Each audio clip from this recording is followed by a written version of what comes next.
Assalamualaikum warahmatullahi wabarakatuh. Sebelumnya perkenalkan, nama saya Rinton Suci Rahmadani dengan NIM 1231012, Prodi Pendidikan Guru Madrasah Ibtidaiyah dari Fakultas Tarbiyah dan Ilmu Keguruan di Institut Agama Islam Negeri Pontianak yang biasanya disebut dengan IAIN. Di sini saya mendapatkan sebuah tugas pemaparan materi tentang mazhab dari mata kuliah pengantar fikih dan usul fikih.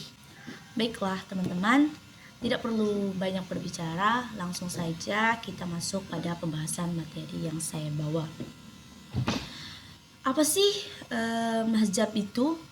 Pasti kalian tidak asing lagi mendengar kata-kata mazhab ini. Yang perlu kalian ketahui, mazhab adalah tempat pergi atau jalan kata-kata yang semakna ialah maslak, tahrikah, dan sabiil yang semuanya berarti jalan atau fatwa-fatwa dan pendapat-pendapat alim besar di dalam urusan agama, baik ibadah maupun lainnya.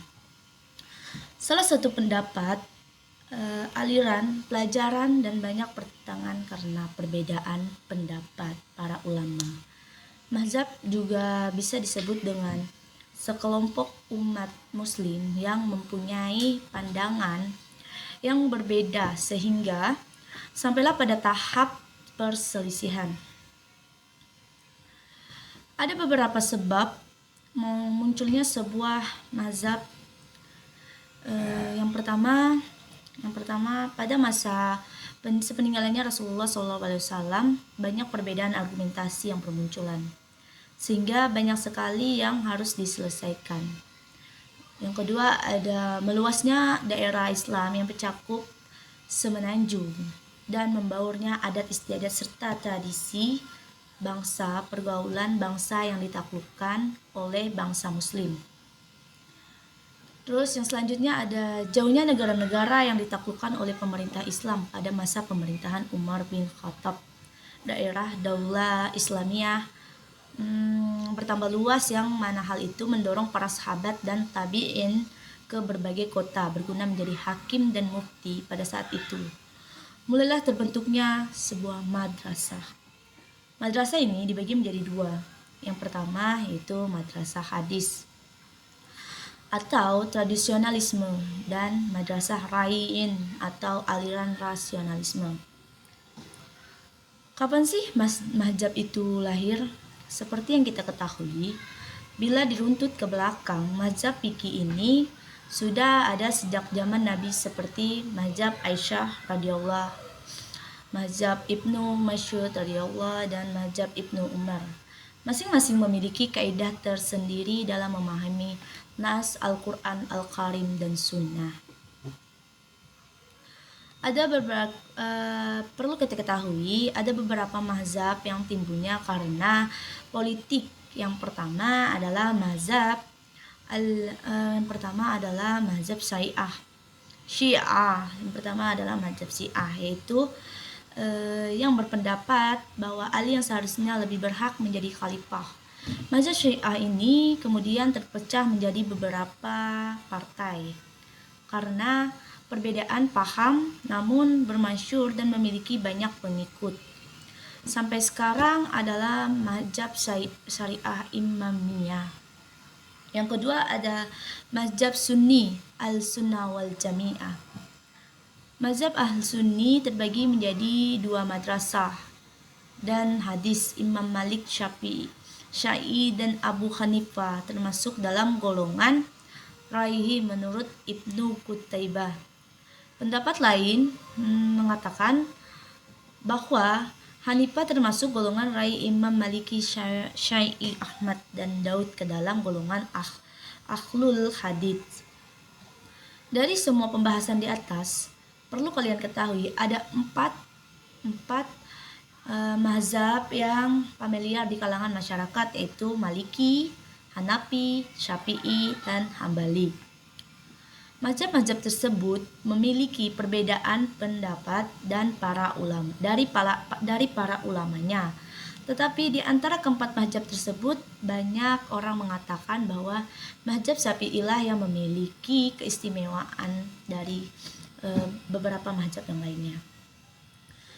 Mazhab Hanafi yang dimana Imam Abu Hanafi mengajak kebebasan dalam berpikir dan memecahkan masalah-masalah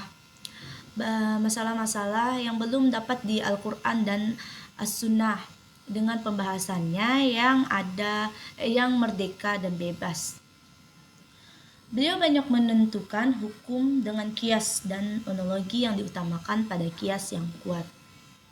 Kemudian ada mazhab Maliki yang dimana Imam Malik tidak memberikan keluasan dalam memutuskan melalui ijma kepada dunia luar karena persetujuan Madinah semata dapat menetapkan kebenaran. Imam Maliki menjadikan Al-Quran sebagai pertama, kemudian hadis-hadis yang mutawatir atau masyhur. Namun ia digunakan hadis ahad sebagai dalil syar'i jika memang tidak ada lagi lebih kuat dan juga jika ijma dan tidak membuahkan hasil dalam memecahkan masalah beliau. Berpindah ke kias dan jika kias juga tidak berhasil maka beliau memutuskan dengan jalan al-mursalah istislah mazhab Syafi'i yang dimana Imam Syafi'i mempunyai yang konferensi atau pertemuan antara tradisional rai dan hadis dan langkah istijhad dan Al-Quran, As-Sunnah, Ijma dan Qiyas. Ada masanya orang tunduk dengan teks wahyu yang kemudian ada Imam Hambali yang dimana Imam Hambali berguru kepada Hashim Ibrahim Syafi'i bin Syaid bin Uyainah. Ia juga termasuk murid Imam Syafi'i. Beliau mengambil langkah istijhad dengan Al-Quran.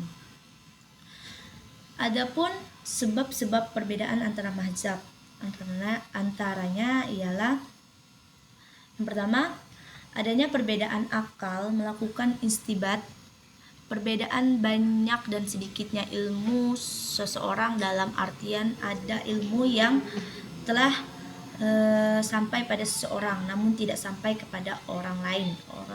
Orang ini ilmunya begini dan orang itu ilmunya begitu. Yang ketiga, ada perbedaan kondisi dan lingkungan. Yang keempat, perbedaan kemantapan hati terhadap suatu riwayat ketika menerimanya.